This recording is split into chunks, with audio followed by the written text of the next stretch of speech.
3. Early human associations. In the most primitive society, the horde is everything. Even children are its common property.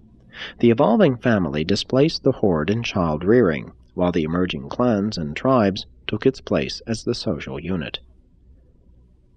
Sex hunger and mother love established the family, but real government does not appear until superfamily groups have begun to form.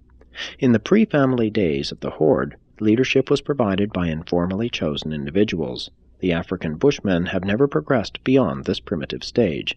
They do not have chiefs in the horde. Families became united by blood ties and clans, aggregations of kinsmen, and these subsequently evolved into tribes, territorial communities. Warfare and external pressure forced the tribal organization upon the kinship clans, but it was commerce and trade that held these early and primitive groups together with some degree of internal peace. The Peace of Urantia will be promoted far more by international trade organizations than by all the sentimental sophistry of visionary peace planning. Trade relations have been facilitated by development of language and by improved methods of communication, as well as by better transportation. The absence of a common language has always impeded the growth of peace groups, but money has become the universal language of modern trade. Modern society is largely held together by the industrial market. The gain motive is a mighty civilizer when augmented by the desire to serve.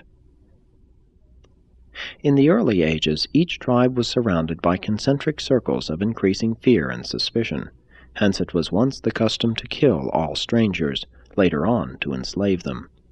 The old idea of friendship meant adoption into the clan, and clan membership was believed to survive death, one of the earliest concepts of eternal life. The ceremony of adoption consisted in drinking each other's blood. In some groups, saliva was exchanged in the place of blood drinking, this being the ancient origin of the practice of social kissing. And all ceremonies of association, whether marriage or adoption, were always terminated by feasting. In later times, blood diluted with red wine was used, and eventually wine alone was drunk to seal the adoption ceremony, which was signified in the touching of the wine cups and consummated by the swallowing of the beverage. The Hebrews employed a modified form of this adoption ceremony. Their Arab ancestors made use of the oath taken while the hand of the candidate rested upon the generative organ of the tribal native. The Hebrews treated adopted aliens kindly and fraternally. The stranger that dwells with you shall be as one born among you, and you shall love him as yourself. Guest friendship was a relation of temporary hospitality. When visiting guests departed, a dish would be broken in half, one piece being given the departing friend, so that it would serve as a suitable introduction for a third party who might arrive on a later visit. It was customary for guests to pay their way by telling tales of their travels and adventures.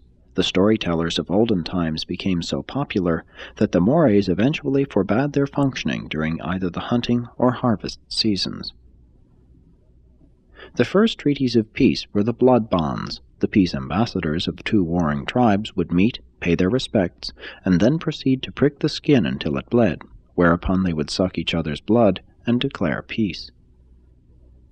The earliest peace missions consisted of delegations of men bringing their choice maidens for the sex gratification of their one-time enemies, the sex appetite being utilized in combating the war urge. The tribe so honored would pay a return visit with its offering of maidens, whereupon peace would be firmly established, and soon intermarriages between the families of the chiefs were sanctioned.